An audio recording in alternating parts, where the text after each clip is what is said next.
여러분 언제부터 하나님을 믿으셨어요? 언제부터 죄의 고백이 있었고 언제 개인적으로 주님을 영접하고 인격적인 그 주님과 함께 지내기 시작하셨습니까? 우리가 믿음을 갖는 데는요, 가장 먼저 있어야 되는 것은 죄의 고백이죠. 다시 말해서 회개 기도를 말합니다. 그런데 나의 죄를 깨닫는 것, 좀 지나다 보면요, 자꾸 남의 죄가 이제 들어오기 시작해요. 그래서 예수님께서 뭐라고 말씀하셨습니까? 어찌하여 형제 눈 속에 있는 티는 보고 내 눈 속에 있는 들보는 깨닫지 못하느냐, 이렇게 말씀하셨죠. 많은 사람들이 다른 사람의 죄는 잘 보는데, 잘 보이는데 나의 죄는 잘 보지 못하는 경우들이 많이 있습니다. 신앙생활을 할 때, 처음에 할 때 주님을 만나죠. 감격적으로 만납니다. 근데 다윗 같은 경우 한번 생각을 해보겠습니다. 다윗은 엄청난 범죄를 저질렀죠. 밧세바를 범했습니다. 임신했죠. 그렇게 하기 어떻게 합니까? 죄를 덮으려고 밧세바의 남편 우리아를 전쟁터로 보내죠. 요압에게 명령합니다. 돌진해서 우리아만 남겨두고 다 뒤로 나와라. 어떻게 하라는 거죠? 죽이라는 거죠. 죽이는 겁니다. 죽였습니다. 간접살인한 것인데 다윗은 어떻습니까? 얼마나 다윗이 하나님을 사랑하는 사람이에요. 주를 찬양하고 법궤가 들어올 때, 언약궤가 들어올 때 그는 막 춤췄거든요. 사람들이 뭐라 그러든 어떻게 보든 상관하지 않고 정말 주를 사랑하고 주를 찬양하던 사람이었습니다. 그러던 사람이 죄를 지으니까 어떻게 해요? 아무것도 안 보입니다. 죄를 지었다는 인식조차 하지 않습니다. 여러분, 우리가 이럴 수 있다는 거예요. 그가 언제 죄에 대해서 깨닫습니까? 나단 선지자가 오지요. 그래서 하나님께서 당신과 당신의 집에 재앙을 내리실 것이다 라고 본문에 보면 무시무시하게 이제 되어 있어요. 그때서야 다윗은 죄를 깨닫습니다. 하나님 앞에 죄의 용서를 빌지요. 밧세바 사건이 있은 다음에 시편 51편 3절에 보면 이렇게 다윗이 고백하고 있는데요. 무릇 나는 내 죄가를 아오니 내 죄가 항상 내 앞에 있나이다. 이 고백이 있기까지는요, 엄청난 시간이 있던 거예요.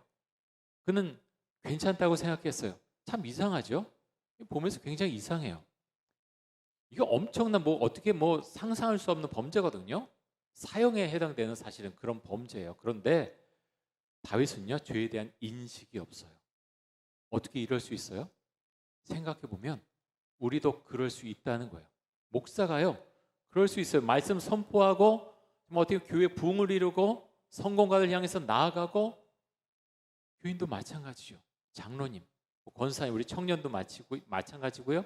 우리 찬양팀들 요즘 얼마나 유튜브 가운데 뜨는 찬양팀 많습니까? 그런데요, 그런 사람들도 범죄를 저지를 수 있다는 거예요. 그렇게 성령 충만하고 막 나갔는데 다윗처럼 이럴 수 있다는 거예요. 엄청난 범죄를 지었음에도 불구하고 죄에 대해 인식하지 못하는 때가 찾아올 수도 있다고 하는 것입니다. 언제부터 주님께 좀 더 가까이 나아갈 수 있느냐? 나의 죄가 보이기 시작할 때, 나의 죄가 정말 보이기 시작할 때 100% 주님, 제가 주님 앞에서 죄인입니다 라는 고백을 하게 될 때 주님께 더 가까이 나아가게 됩니다. 제가 이제 2000년에 목사 안수를 받았거든요. 2000년에 목사 안수를 받았는데 그동안 생각해봐요. 주와의 관계, 올라갔다 내려갔다, 목사도 사실 똑같아요. 주 앞에 정말 헌신하고 정말 어디든지 가리라고 그렇게 찬양하고 헌신하고 다짐하고 많은 시간을 그렇게 보냈죠. 그런데 왔다 갔다 하는 그런 모습이 보입니다. 정말 주 앞에 나의 죄가 보이고 그렇게 회개하는 그것을 붙잡고 있지 않으면, 내가 성령 충만하지 않으면 나의 삶이 내려가고요, 가난이 찾아오고 고난이 찾아오면 막 흔들릴 수 있다는 거예요. 그래서 여러분, 잘 보셔야 됩니다. 우리 찬양팀 찬양하고 너무 좋고요, 너무 감사하고, 우리 청년들 이렇게 임원으로 또 여러 모습으로 섬기는 모습 너무 좋아요. 근데 가장 중요한 건 무엇이냐? 하나님과 나와의 사이에 어떤 관계인가? 내가 죄를 깨닫고 주 앞에 나의 죄를 드러내면서 주 앞에 가까이 내가 나아가고 있는가? 그것이 아주 중요합니다. 자, 사도행전 16장 말씀, 우리가 이 말씀을 봤는데요. 바울과 실라가 빌립보라고 하는 유럽의 첫 도시로 가서 복음을 전하는 내용이 이 안에 있습니다. 성령께서 말씀하시죠. 바울 사도에게 너는 아시아에서 그만 복음을 전하고 유럽 땅으로 건너가라 환상을 보여주십니다. 그래서 건너가서 여러 곳을 거쳐서 처음 복음을 전하기 시작한 곳이 어느 도시입니까? 빌립보죠. 빌립보. 오늘 말씀에 나온 이 빌립보인데, 이 빌립보에 가서 처음에 루디아라고 하는 자색 옷감 장사를 만납니다. 복음을 전했지요. 복음을 받아들였고 온 집안이 복음을 받아들이고 세례까지 받았습니다. 엄청난 사실 사역의 열매가 가자마자 있었던 것입니다. 그런데 그 뒤에 일이 생기죠. 거기에 보니까 점치는 여종 이야기가 나옵니다. 이 여종이 계속해서 이제 바울과 또 실라를 따라다니죠. 하나님의 이제 쓰임 받는 종들이라고 계속 쫓아다니는데 바울이 어느 날 그 여종 안에 들어가 있던 귀신을 내어 쫓습니다. 성경은 귀신이 없다 그런 얘기 하지 않죠. 그래서 여러분 전 보러 가신 청년이 혹시 예전에 추억 속에 혹시 있는지 모르겠지만 아니면 어머님이 아버님이 보러 가셨는지 모르겠지만 귀신이요 점을 보게 해줘요. 앞날이 어떻게 일이 있을까 알려준다고요. 그래서 오늘 말씀에도 그런 이야기가 나오거든요. 귀신이 있고요 앞으로 어떤 일이 있을 것인가 알게 해준다는 거예요. 그래서 말씀 한번 볼까요? 16절부터 보겠습니다. 우리가 기도하는 곳에 가다가 점치는 귀신 들린 여종 하나를 만나니 점으로 그 주인들에게 큰 이익을 주는 자라. 그가 바울과 우리를 따라와 소리질러 이르되 이 사람들 지극히 높은 하나님의 종으로서 구원의 길을 너에게 전하는 자라 하며 이같이 여러 날을 하는지라. 바울이 심히 괴로워하여 돌이켜 그 귀신에게 이르되 예수 그리스도의 이름으로 내가 내게 명하노니 그에게서 나오라 하니 귀신이 즉시 나오니라. 여종의 주인들은 자기 수익의 소망이 끊어진 것을 보고 바울과 실라를 붙잡아 장터로 관리들에게 끌어갔다가, 자, 요즘 이제 무슨 그런 점 보는 카페들 많잖아요. 그런 데 가서 재미로 점을 봐 보셨어요?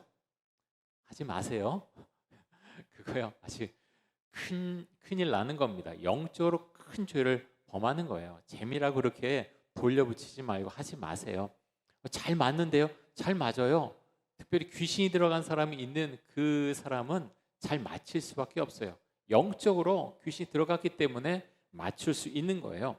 그런데 오늘 보면 어떻게 말씀하고 있습니까? 바울이 귀신 들린 여종에게서 귀신을 내쫓아 버리죠. 그랬더니 여종의 주인들이 어떻게 합니까? 바울과 실라를 붙잡아서 관리들에게 끌어갑니다. 왜 그렇게 합니까?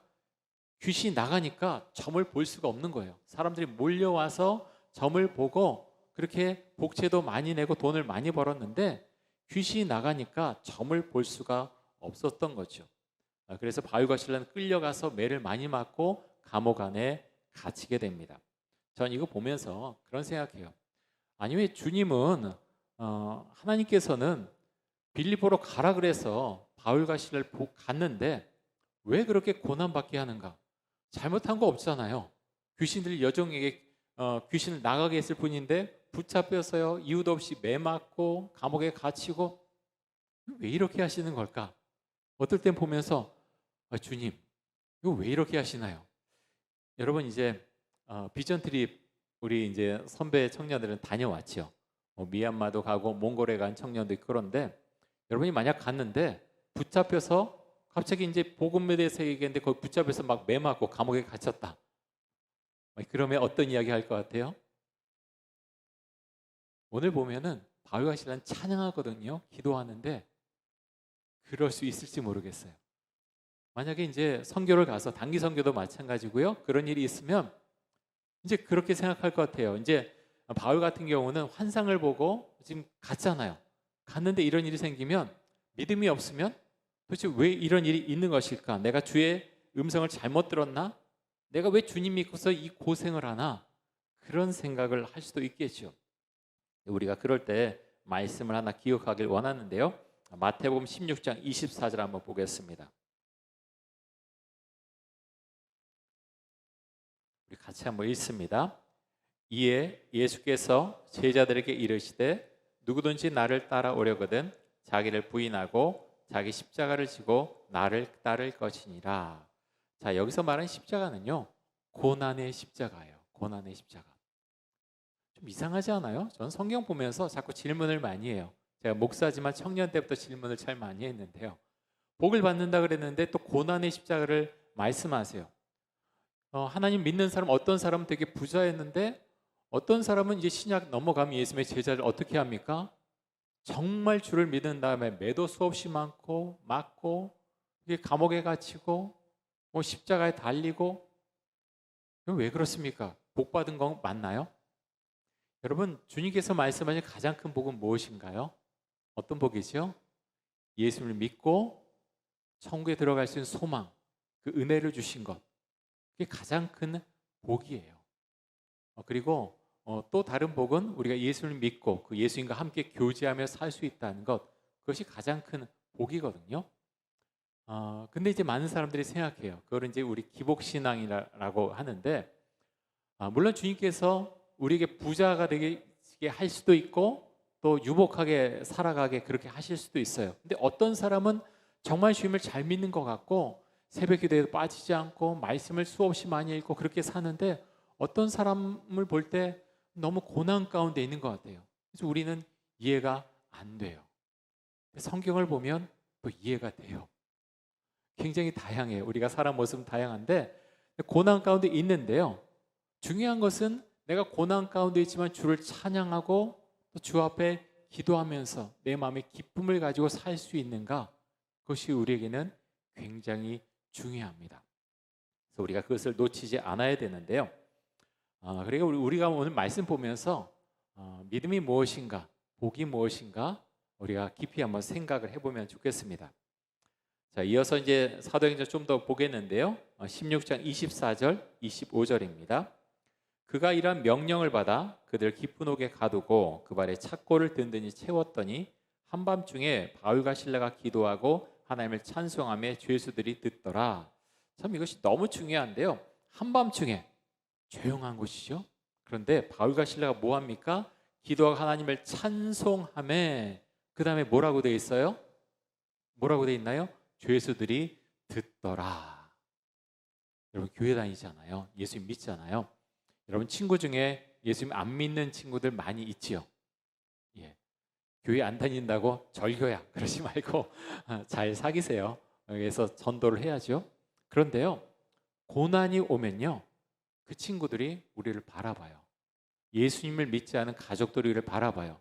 어려움 당했는데 너 예수 믿는다 그러더니 한번 보자. 말은 안 해도요, 쳐다본다고요. 그래서 어떻게 그 어려움을 이겨내나, 그것을 주목해서 바라보거든요. 오늘 말씀에 보면 바울과 실라는 매도 맞고 감옥에 갇히고 착고에 그렇게 채워지고 그랬는데 막 화내면서 막 하나님을 원망하고 한 것이 아니라 도리어 하나님께 기도하고 찬양했다라고 말씀하고 있습니다. 그렇게 했더니 죄수들이 들었다라고 했습니다. 여러분, 우리에게 고난이 왔을 때 우리는 어떻게 해야 되겠습니까? 고난 중에 바울과 실라는 기도하고 하나님을 찬송했더니 주변에 있는 죄수들이 들었다라고 했습니다. 우리도 마찬가지죠. 우리가 주를 찬양하고 기도할 때 우리 주변 사람들이 우리를 주목해서 봅니다. 자, 고린도전서 10장 13절 말씀인데요. 이 말씀 한번 보겠습니다. 자, 우리가 믿음으로 선포하고 이 말씀 보기 원하는데요. 같이 한번 읽겠습니다. 사람이 감당할 시험 밖에는 너희가 당한 것이 없나니 오직 하나님은 미쁘사 너희가 감당하지 못할 시험 당함을 허락하지 아니하시고 시험 당할 즈음에 또한 피할 길을 내사 너희로 능히 감당하게 하시느니라. 아멘. 여러분, 이 말씀 믿으세요? 예, 아멘이지요? 예. 요즘 제가 그런 이야기를 많이 합니다. 설교하면 이 말씀은 먹는 거라고. 정말 그렇습니다. 말씀은요, 먹는 거예요. 먹는다는 의미는요, 말씀을 읽었을 때 말씀을 선포하는 거예요. 주님, 이대로 될 줄로 믿습니다 라고 선포하고요, 이 말씀을 믿고 살아가는 거예요. 말씀은요, 분석하는 게 아니에요. 그래서 우리가 물론 공부할 때 우리 청년 때 특별히 비판적인 거 발달하잖아요. 보세요, 괜찮아요. 그런데요, 결국에는 돌고 돌아서 어떻게 오느냐, 말씀은요 받아들이는 거예요. 먹는 거예요. 그래서 선포하는 거예요. 그리고 말씀대로 살아가는 것입니다. 그것이 믿음의 길입니다. 자, 바울과 실라에게도 하나님께서 피할 길을 주시는데요. 자, 26절과 27절입니다. 이에 갑자기 큰 지진이 나서 옥토가 움직이고 문이 곧다 열리며 모든 사람의 매인 것이 다 벗어진지라. 간수가 자다가 깨어 옥문들이 열린 것을 보고 죄수들이 도망한 줄 생각하고 칼을 빼어 자결하려 하거늘. 자, 응답을 주셨지. 어떻게 응답하셨습니까? 지진 났어요. 옥문 열렸어요. 찾고 차인 것 다 풀렸어요. 자, 그 다음에 어떻게 해야 됩니까?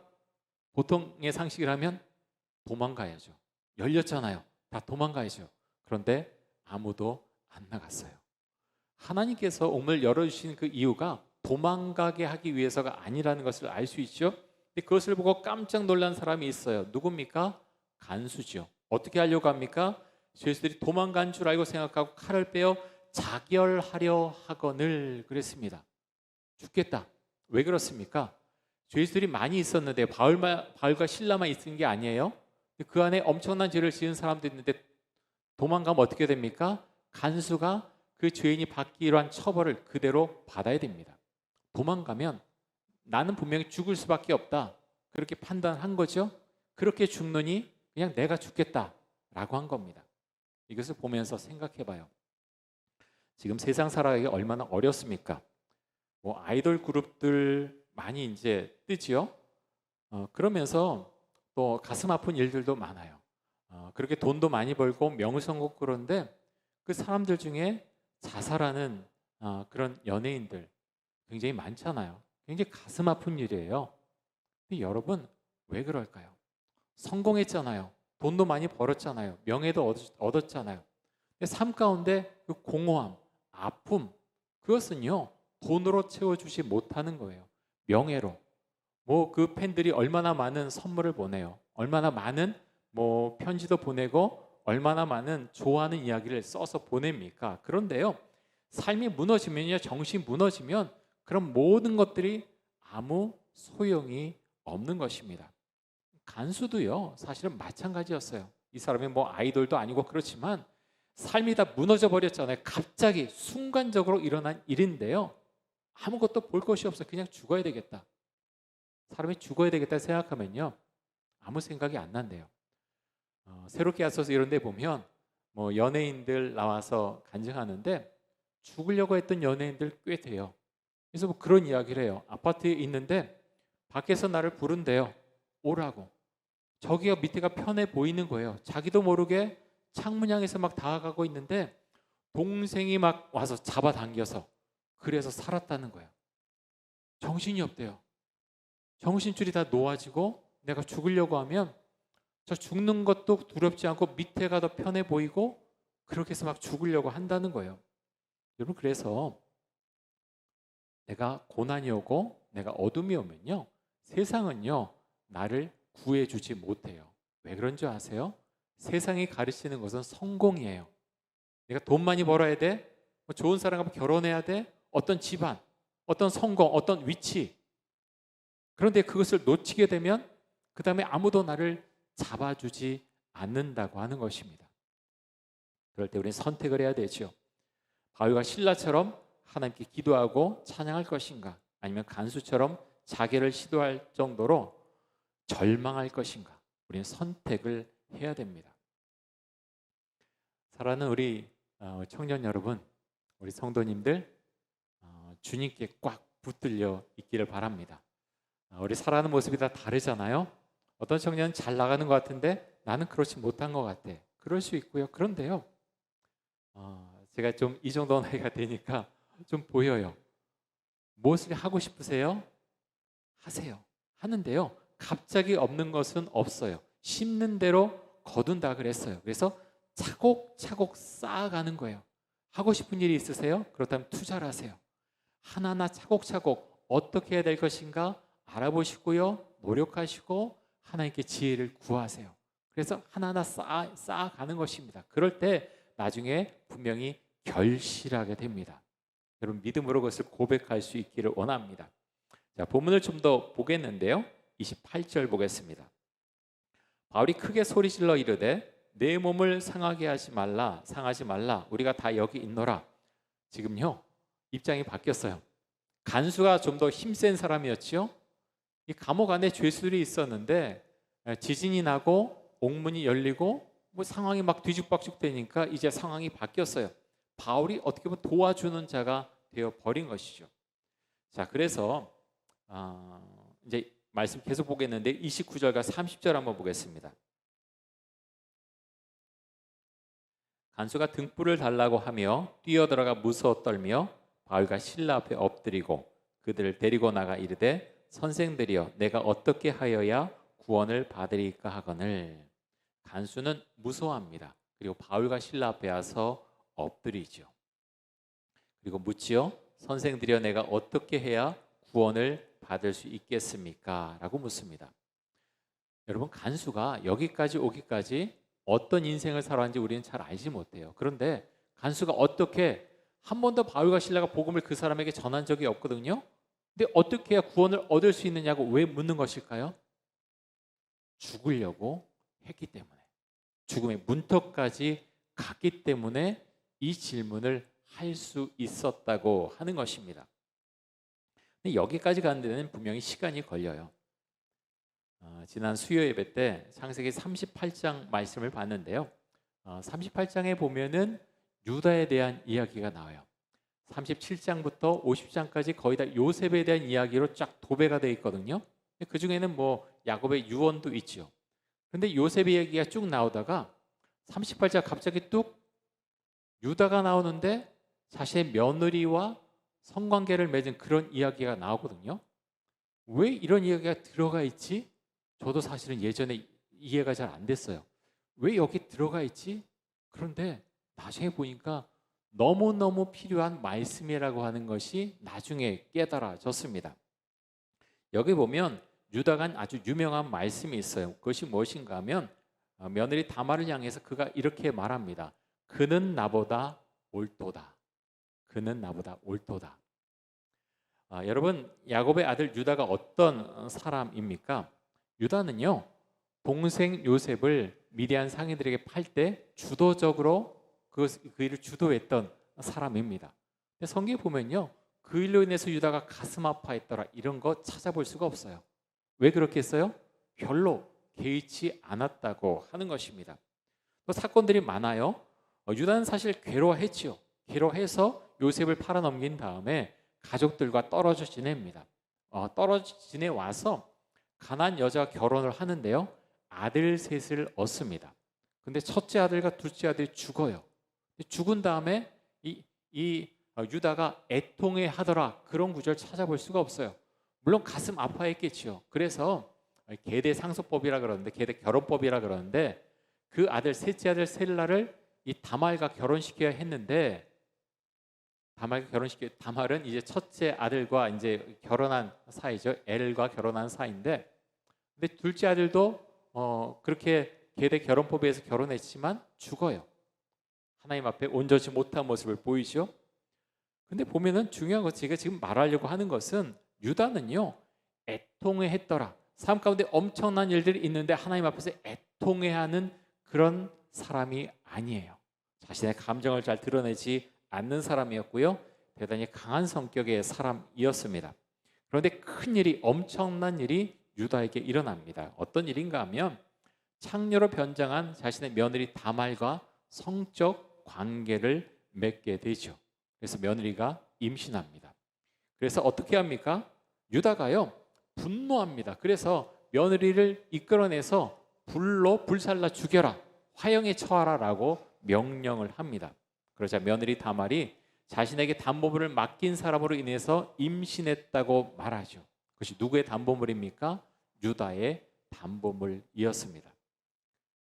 유다는 그때서야 자신의 잘못을 깨닫게 됩니다. 그리고 이렇게 말하죠.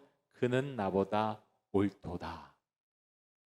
유다가요, 그 다음에 완전히 사람이 바뀝니다. 창세기 44장에 보면 이제 흉년이 들어서 애굽 땅으로 가게 되는데요, 그곳에서 이제 이렇게 이야기합니다. 베냐민을 이제 요셉이 어떤 계략을 써서 종으로 이곳에 있게 하려고 하는데, 진짜 그렇게 한 건 아니죠. 그런데 유다가 뭐라고 이야기합니까? 내가 동생 베냐민을 대신해서 종으로 이곳에 남겠다라고 유다가 말합니다. 유다는요 원래 이런 사람 아니었어요. 근데 왜 바뀌었느냐? 다말과의 사건 때문에 그는 완전히 변화가 되었던 것입니다. 질문 한번 하겠는데요. 여러분은 언제 하나님 앞에서 여러분의 죄를 발견하고 또 이전과는 달라진 나의 모습, 여러분의 모습을 보게 되었습니까? 그런 경험이 여러분에게 있는지요?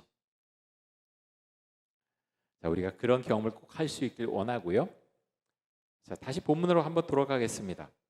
자, 간수가 어떻게 하면 구원을 받을 수 있느냐고 묻자 바울이 이렇게 대답을 하는데요. 자, 16장 31절과 32절 보겠습니다. 자, 유명한 말씀인데 우리 이 말씀 같이 한번 읽습니다.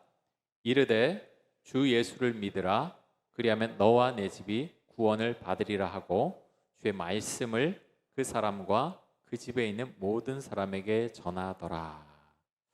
말씀을 쭉 전하면서 유다에 대한 이야기도 하고요. 그러면서 생각해 봅니다.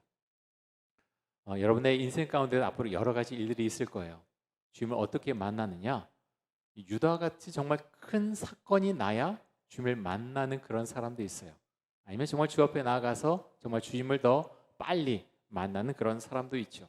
중요한 건 우리가 판단하지 않으면 좋겠습니다. 목사인 저도 그것을 판단해서는 안 되고요. 구원의 때가 있다고 하는 것을 우리가 기억하고 우리가 또 함께 기도할 수 있기 원합니다. 하나님께서 바울과 실라에게 옥문을 열어주신 이유는 자, 문 열렸다 빨리 도망가라 그게 아니었어요. 목적이 무엇입니까? 간수와 그의 집안 사람들을 구원시키기 위해서 옥문을 열어주었던 거죠. 자, 33절과 34절입니다. 그 밤 그 시각에 간수가 그들을 데려다가 그 맞은 자리를 씻어주고 자기가 그 온 가족의 세례를 받은 후 그들을 데리고 자기 집에 올라가서 음식을 차려주고 그 온 집안이 하나님을 믿음으로 크게 기뻐하니라. 자, 하나님을 믿었더니 크게 기뻐했다라고 말씀합니다. 여러분, 하나님이 주는 기쁨, 그 기쁨은 세상이 주는 기쁨과 달라요. 여러분들 이제 뭐 대학교에 합격했을 때, 취직했을 때, 뭐 앞으로 이제 결혼하게 되겠으니까 뭐 결혼할 때 뭐 안 할 사람들도 있겠지만, 근데 여러분 그런 기쁨, 회사에서 승진하고 뭐 여러 가지 잘 나갈 때 그런 기쁨이 있죠. 얼마나 기뻐요. 그런데 그 기쁨은요, 이 말씀에 주는 기쁨과는 많이 다른 기쁨입니다. 성경에서 주는 기쁨이 어떤 기쁨이냐? 자, 요한복음 7장 37절에서 39절까지 한번 보겠습니다. 자, 제가 읽겠습니다. 명절 끝날, 초막절을 말합니다. 명절 끝날 곧 큰 날에 예수께서 서서 외쳐 이르시되 누구든지 목마르거든 내게로 와서 마시라. 나를 믿는 자는 성경의 이름과 같이 그 배에서 생수의 강이 흘러나오리라 하시니 이는 그를 믿는 자들이 받을 성령을 가리켜 말씀하신 것이라. 예수께서 아직 영광을 받지 않으셨으므로 성령이 아직 그들에게 계시 아니하시더라. 자, 예수 믿는 기쁨이 어떤 기쁨인가 하면은요, 내 안에 뭔가 들어와 있는 거예요. 그래서 이상하다, 내가 지금 절망해야 되는데, 고난 가운데 내가 힘들어하고 어려워야 되는데, 근데요, 성령께서 들어와서 내 마음을 만져주시고 나를 강하게 해주시면 내가 그런 상황에서 다시 일어날 수 있다고 하는 것입니다. 세상에서 실패하면 여러분 그것이 쉽습니까? 내 마음을 아니면 좋습니까? 굉장히 내 마음이 어렵죠. 똑같아요. 세상에서 실패하면 예수 믿는 사람도 똑같이 어려워하고 괴로워하고 어렵습니다. 그런데 다른 것이 있는데요. 정말 성령께서 내 안에 들어와 계시면 바울과 실라처럼 기도하고 찬양하게 될 것이고요.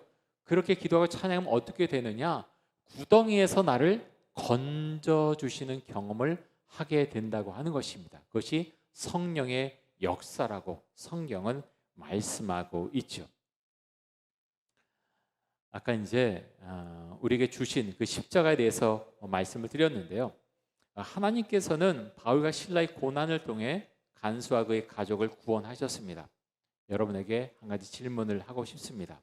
여러분은 다른 사람의 구원을 위해서 고난받을 준비가 되어 있습니까? 왜 그러냐고요? 자기 십자가를 지고 가라라고 주님께서 말씀하셨기 때문입니다. 고난의 십자가 여러분 지고 가시기 바랍니다. 그런데요, 고난의 십자가는 내가 막 매를 맞으면서 억지로 지고 가는 그런 십자가가 아니에요. 주님께서 말씀하신 이 고난의 십자가는요, 기쁨 가운데 지고 가는 십자가입니다. 그래서 믿지 않은 나의 가족, 믿지 않은 나의 친구, 믿지 않은 나의 가까운 이웃, 그분들에게 복음을 전하기 위해서, 구원받기 위해서 내가 고난과 어려움을 당해야 할 수도 있어요.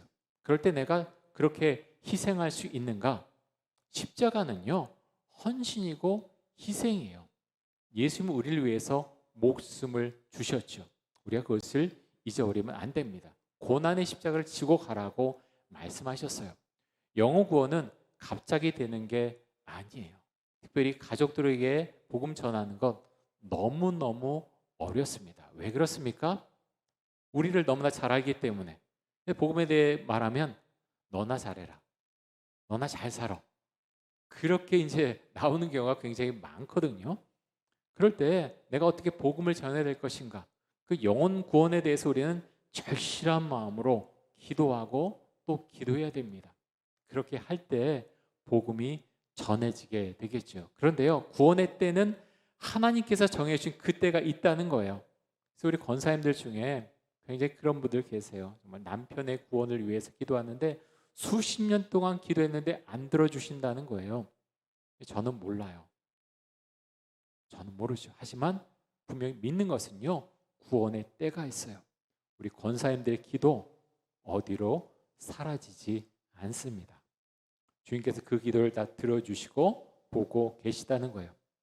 우리 청년 여러분, 나에게 주어진 이 고난의 십자가 주님 제가 지고 가길 원합니다. 하지만 기쁨으로 감사함으로 지고 가길 원합니다. 주 앞에 우리가 기도하면서 그런 삶을 우리가 살아갈 수 있기를 원합니다. 자, 우리 함께 찬양하고 기도하겠습니다. 결단 찬양, 예수로 나의 구주 삼고 함께 찬양하겠습니다.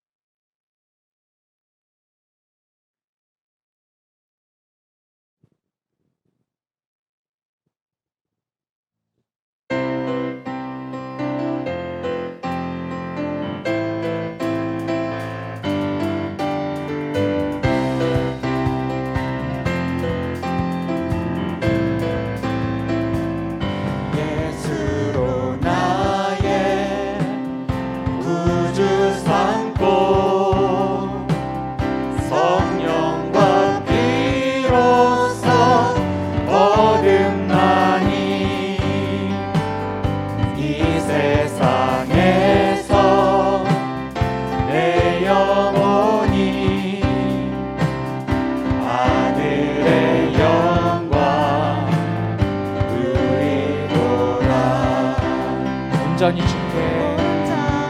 주께 맡긴 내 영, 사랑의 음성을 듣는 중에 전사를 왕래하는 것과 하늘의 영광 보리로다.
이것이 나의 간증이요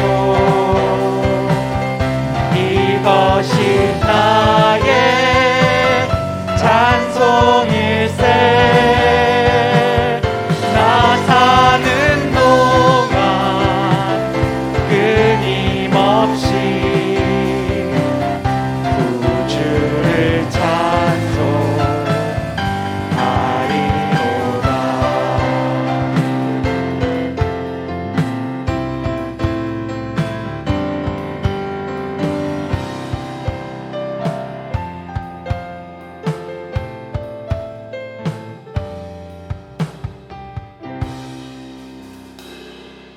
이제 우리 같이 한번 기도하겠는데요. 나의 죄를 깨달을 수 있는 믿음과 은혜를 주옵소서. 간수아그의 가정이 구원받은 것처럼 우리 가정도 우리 가족들도 모두 구원받게 하여 주옵소서. 나에게 주어진 고난의 십자가를 기쁨으로 짊어지고 가게 하여 주옵소서. 우리 함께 통성으로 기도하겠습니다. 하나님 감사합니다. 난 정말 주를 믿고 그 은혜 가운데 살아갈 수 있기를 간절히 원합니다. 하나님 우리에게 함께 하시고 하나님 우리에게 은혜 주시기를 간절히 원합니다.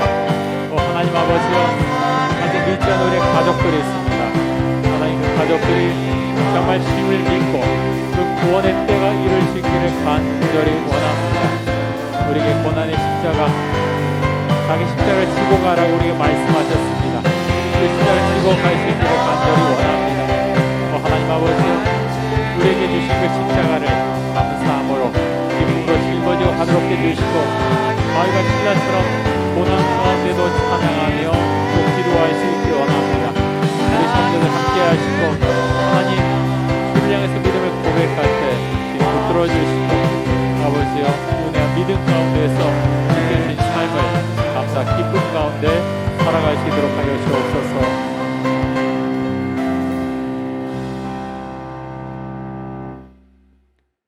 하나님 아버지 오늘 이 자리에 함께한 우리 청년들 주님 한 사람 한 사람 함께해 주셔서 말씀해 주시고 또 은혜 주시기를 간절히 원합니다. 아직 구원의 확신이 없는 청년이 있다면 주님 함께 하셔서 구원의 확신을 주시고 예수님 믿는 것이 무엇인지 경험할 수 있도록 자신의 죄를 볼 수 있도록 주여 크신 은총과 사랑을 베풀어 주시기를 간절히 원합니다.